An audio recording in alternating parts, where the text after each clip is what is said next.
Okay, Matt the Mortgage Guy here. Today I'm going to share with you neat ways to look at extra principal payments. Now, before I get into it, my channel is all about transparent information in regards to mortgage, real estate, personal finances. So before I get into it, please, if you don't mind, you don't even have to smash the like button. You know what you could do? You could hover your finger over it and you could gently caress the like button. As long as it gets pressed, I appreciate it. Don't smash it.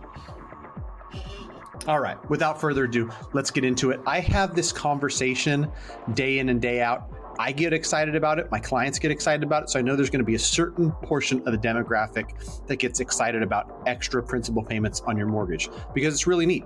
It's neat to see how you can mess with that 30-year amortization and start to gain some traction, a few payments here or there, start chunking off the period it takes you to pay off your mortgage. Because for most people, this huge $300, $400, $5,000 mortgage seems like a mountain of debt as they can see these little payments kind of chipping away and paying off their mortgage.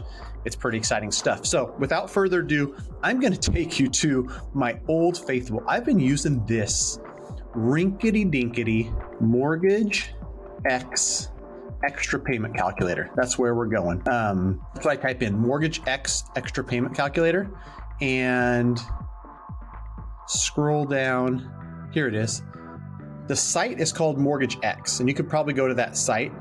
When I say rinky dink, wait until you see this thing. It is not fancy, but for me, it's got all the information in one spot. So many things I've found online are just a lot more complicated. So do me a huge favor. If you find a really good mortgage calculator online that shows you the impact of extra payments in a really clear way, please share it below. I'd love to see it. Other people that are stumbling across this video would love to see it as well. So here we go. Let's move my big old head out of the way and let's just start going to town. You've got a 30-year mortgage and you've got a 3.25% interest rate. Of an interest rate that high, I'm sorry. Rates are extremely low. 2020. Let's say you owe $350,000. Now, you're paying your monthly mortgage payment, taxes, insurance, everything else included, and some people throw an extra $200 towards principal, $300 towards principal, whatever it is. All you have to do on this calculator, enable monthly prepayments. This one's not starting until 2021. And so enabling these monthly prepayments right from the start. If you just told yourself, hey, I want to apply $350 towards principal every single month. Not everybody could do that. Maybe you're putting 50, maybe you're putting 100, whatever it is, good on you for paying a little bit extra. Heed my advice and don't pay extra towards your mortgage that's got a sub 3% interest rate while you're neglecting $55,000 in credit card debt that's at 18%. Not a good idea. But assuming all that stuff's paid off and you're trying to aggressively pay down your mortgage, watch what happens. I mean, $350, you just get in the habit of spending it on extra principal payments, you won't even notice it. You'll buy less Lululemon, you'll buy less Starbucks, but it's going to be in good hands here. Calculate. Now, it's going to show, this site, rinky dink, right? But it's all right. It does the job. It's going to show you every month. Here's your regular payment, $575 towards principal, $947 towards interest. And there's that extra payment. And it's going to show you. You can take a little shortcut and go to the final summary down here. You are going to, if you'd paid no extra payments, you'd pay about $200,000 over life of the loan. And 3.25% is a good rate. It's better than probably half the people have. But you're still gonna pay $200,000 in interest over life of the loan. Making these extra $350 a month payments, you're shaving $60,000 off of that. You're paying a total of $138,000 in interest. Highlighted too much there. And 8 years and 3 months off the loan. So you're paying it off in 21 years and 9 months.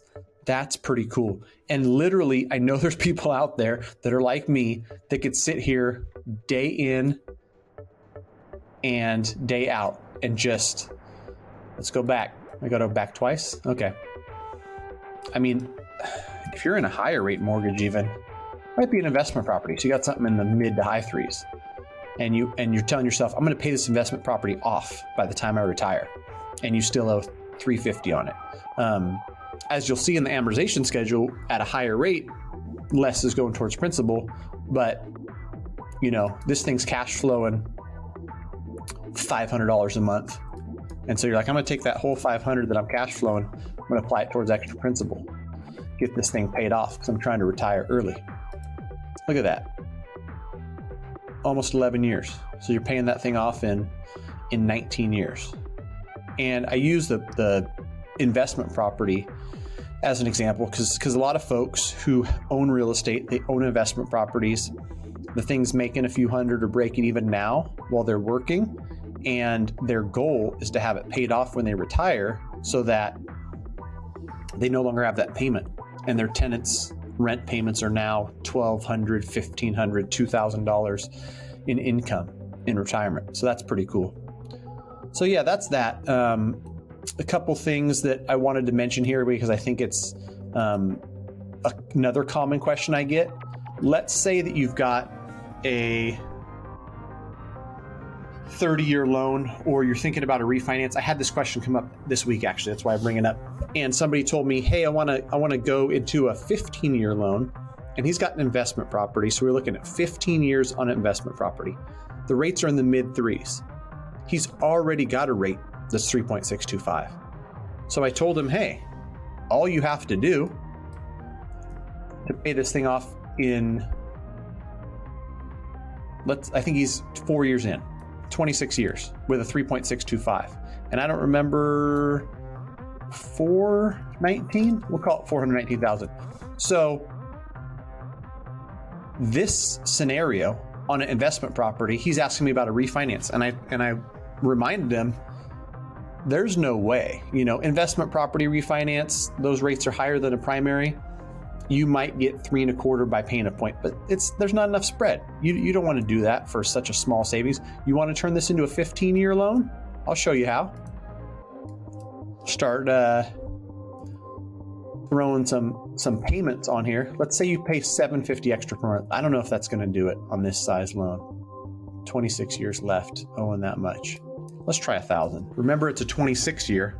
So it's paying off 11 years and 4 months earlier. Man, that guess was pretty good. It's going to pay off in 14 years and 8 months. If you really wanted to figure out the exact math, you can just see this, 970. Probably a better way to do this, but I'm an old school dude. Do the old school way. 11 years and 1 month. So pay a little less than that. 965 maybe. Probably just tell them, hey, put on autopilot, pay an extra $1,000 a month. It's going to pay off in under 15 years. That's how you make it a 15-year. You don't want to pay title fees, lender fees, all those fees if you don't have to. And on that same note, if you're looking at different terms, 15, 20, 30, and you're unsure, you can always take a 30. You can always apply extra principal payments. You're going to be hard pressed to find loan products out there where you can't prepay. The prepayment penalties that used to be quite common 10 and 15 years ago just don't exist anymore. You can make prepayments on just about any loan you get. So I think that's all I got. Just wanted to run through a couple different examples of that. I'd really love for somebody who's watching this to be like, Matt, this is the most outdated, rinky-dink mortgage calculator I've ever seen. Go to this website and lead me in the direction of something better than this.